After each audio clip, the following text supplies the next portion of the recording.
اللہ کرے امتی بھی کبھی کبھی حضور کی یاد میں روئے۔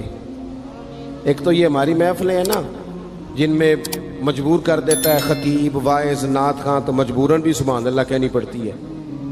کاش کبھی گھر میں بیٹھے بیٹھے بھی دل کرے اور ہم کسی نعت خواں کے دروازے پہ اسپیشل جا کے دستک دیں اور اسے کہیں دل بڑا پریشان ہے، مدینے والے کی کوئی نعت تو سنا۔ کبھی ایسا بھی ہونا کہ گھر میں پیسے نہ ملنے پہ تو ٹینشن ہوتی ہے، اور کوئی مقدمہ آ جائے تو پریشانی ہوتی ہے، لڑائی ہو جائے تو ہوتی ہے۔ کبھی یوں بھی تو ہونا رات کو ابا جی رو رہے ہوں بستر پہ اور بڑا رو رہے ہوں اور تڑپ کے رو رہے ہوں، بچے آ کے اماں سے پوچھیں کیا مسئلہ ہے ہمارے ابا کو، کوئی پریشانی ہے، کوئی ڈاکٹر کو بلائیں، کوئی دکھ ہے؟ اماں کہتی ہے جاؤ تمہارے والی بات نہیں۔ بچے اصرار کر کے کہتے ہیں نہیں اماں بتا تو صحیح مسئلہ کیا ہے؟ تو اماں ٹھنڈی آہ بھر کے کہتی ہے پتر تمہارے باپ کو نا نبی پاک کا مدینہ یاد آتا ہے، جنوں ویکھ کے ٹھردیاں اکھیاں نے تے جنوں ویکھ کے ٹھردا سینہ ہے، ربا تیری ساری خدائی چ ایک ہی تے شہر مدینہ ہے۔ پیسے جتنے آگے جی نہیں بڑے نے انہاں سٹیو تہاڈی مہربانی، اسی کڈی سمجھدار قوم آ، پہلے آپ ہی کھلاری دینے پھر آپ ہی کٹھی کری دینے۔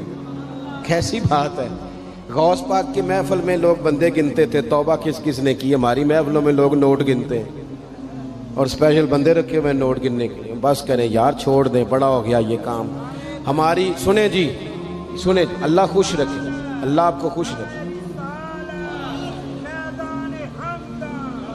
اور میرے بھائی اللہ جزات سنیں، ہمیں جو کچھ دین نے دے دیا ہے وہ ہماری اوقات سے پہلے ہی بڑا زیادہ ہے، تو یہ نوٹ چھوڑ تو یہ تو بات ہی پیچھے رہ گئی ہے۔ سانو تخت ہزارے دی لوڑ کی ہے، نالے کی لگے شہر بمول دے نال اسی اپنی بال کے سیکنے ہیں، سانو کی لگے کسی اور دے نال۔ یہ چھوڑ دیں یہ کام، یہ کوئی اتنا مناسب نہیں لگتا۔ اللہ جزائے خیر دے۔ آپ توجہ کریں کہ عرض کر رہا ہوں تو شدید حضور سید عالم صلی اللہ علیہ وسلم رو رہے ہیں آزمائش میں، امت کی آزمائش کو دیکھ کر حضور رو رہے ہیں کہ امت آزمائش میں۔ حضرت جبریل نے جا کے عرض کی یا رسول اللہ وہ جو خاص حساسیت ہے نا حضور کی طبیعت میں امت کے حق میں، اس کے لیے حضور رو رہے ہیں۔ تو رب کریم نے کیا پیغام دیا؟ کہا کہہ دو محبوب سے جا کے وَلَسَوْفَ يُعْطِيكَ رَبُّكَ فَتَرْضَىٰ، محبوب رب آپ کو اتنا دے گا کہ آپ اپنے رب سے راضی ہو جائیں گے، راضی کیا جائے گا امت کے حق میں۔ اور حضور فرمانے لگے جب تک ساری امت جنت میں نہیں جائے گی میں نے راضی نہیں ہونا۔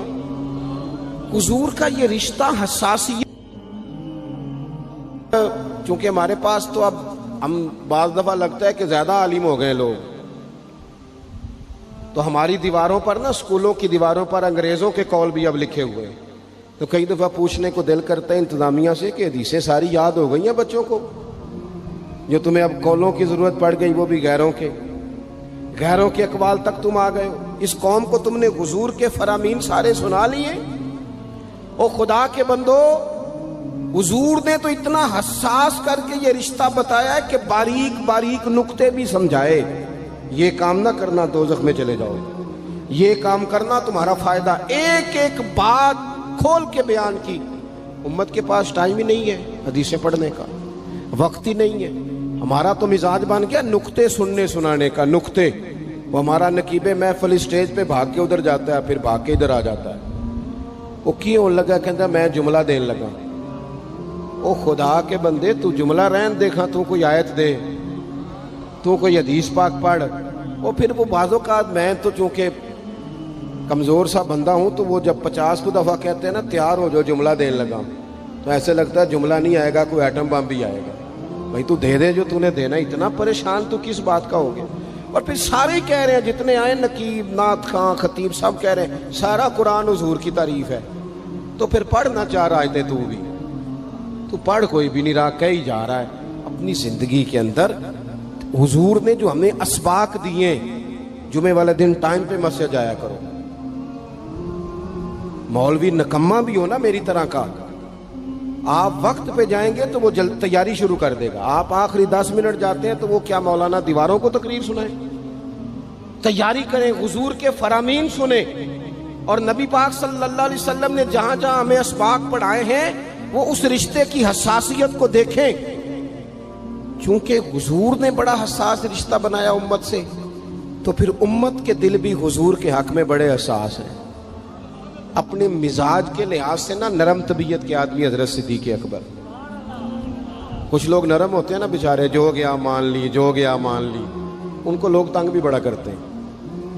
یہ بھی میں آپ کو بتا رہا ہوں۔ وہ جس بندے کا پتہ ہوتا ہے نا کہ جناب اس کے پاس گئے تو یہ اکثر تارے شاٹ بھی رہتی ہیں، تو وہاں ذرا جاتے بھی لوگ تھوڑی احتیاط کرتے ہیں۔ حضرت ابو بکر صدیق طبعاً نرم طبیعت کے تھے، کشادہ روئی، خندہ پیشانی مزاج کا حصہ تھا۔ وہ دیر تک صبر کرنے کے عادی تھے، لیکن ایک دن ان کے والد آئے جناب ابو قحافہ رضی اللہ تعالیٰ عنہ، بعد میں انہوں نے کلمہ پڑھا۔ وہ ایک دن حضور کی بارگاہ میں شکایت لے کے آئے۔